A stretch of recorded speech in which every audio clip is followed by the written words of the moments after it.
68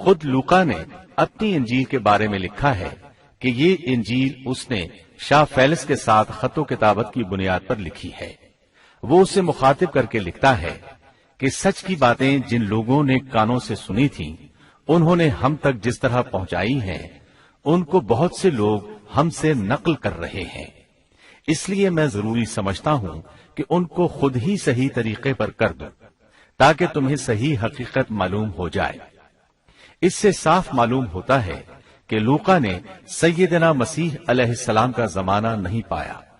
اس کے ساتھ عیسائی عالم یہ بھی بیان کرتے ہیں کہ لوقا کی انجیل مرقس کی انجیل کے بعد وجود میں آئی اور پطرس اور پولوس کے مرنے کے بعد تصنیف کی گئی ہے۔ دراصل لوقا انطاکیہ شہر میں طب کا پیشہ کرتا تھا۔ اس نے عیسیٰ علیہ السلام کو نہیں دیکھا اور عیسائیت کو سینٹ پال یعنی پولوس سے سیکھا، اور سینٹ پال کے بارے میں یہ بات تحقیق کو پہنچ چکی ہے کہ وہ دراصل متعصب یہودی تھا۔ عیسائیت کا بدترین دشمن خیال کیا جاتا تھا۔